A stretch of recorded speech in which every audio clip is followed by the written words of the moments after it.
Good morning, 6th class students. Today we will discuss the anticline and syncline. Firstly, anticline क्या होता है? An area of ground where layers of rock in the earth surface have been folded into an arc. जो एक arc की तरह fold हो जाए वो एरिया ऑफ ग्राउंड का और अर्थ सरफेस का उसको बोलते हैं एंटीक्लाइन। आई सी यू कि एंटीक्लाइन कैसा दिखेगा। एंटीक्लाइन होगा ये, that is the anticline.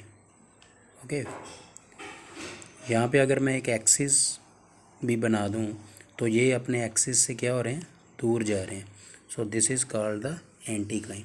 And the syncline, syncline होता है folded, this is the synclines. ठीक है, तो यहाँ पे अगर मैं एक एक्सिस बनाऊँ तो ये एक्सिस के पास आ रहे हैं, ये एक्सिस से दूर जा रहे हैं। तो ये होता है anticline and syncline. The earth undergoes changes due to certain internal and external, अंदर वाली और बाहर वाली कुछ फोर्सेस की वजह से चेंज आता है किसमें, interior of the earth and it is crust. इसकी क्रस्ट में, क्रस्ट होती बाहरी परत, बाहरी परत में क्या आ जाते हैं, चेंजेस आ जाते हैं। किसकी वजह से जो चेंजेस आते हैं वो फोर्सेस की वजह से। दीज इंटरनल फोर्सेस, जो अंदर से जो फोर्सेस लगती हैं वो प्रोड्यूस करती हैं फोल्ड एंड फोल्ड। फोल्ड्स का मतलब होता है चट्टानों में जो मोड़ पड़ जाते हैं ना, चट्टानों में मोड़ पड़ जाते हैं वो, उनको बोलते हैं फोल्ड बन जाना।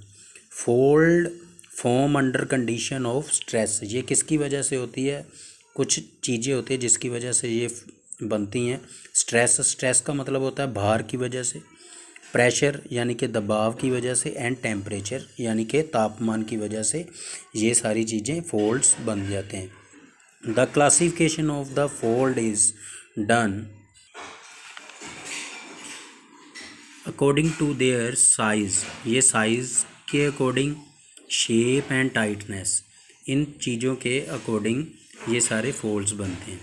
The amount of force per unit of an area, per unit area पे जो जितनी मात्रा में फोर्स लगती है on a substance is stress, वो उसको क्या बोलते हैं, stress. Change in the shape, जो चेंज होते हैं shape of a rock due to stress, stress की वजह से जो शेप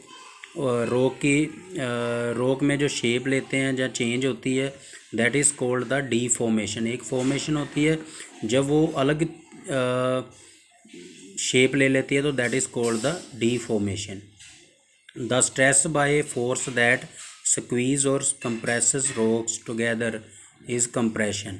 जो stress by force that squeeze और कंप्रेशन, जो कंप्रेसेस करती है, कंप्रेसेस मतलब increase in the density of something, यानी कि किसी भी डेंसिटी को इंक्रीज करती है, that is called the compressions.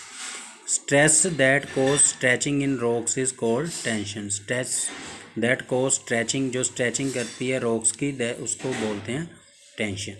Thank you, have a nice day.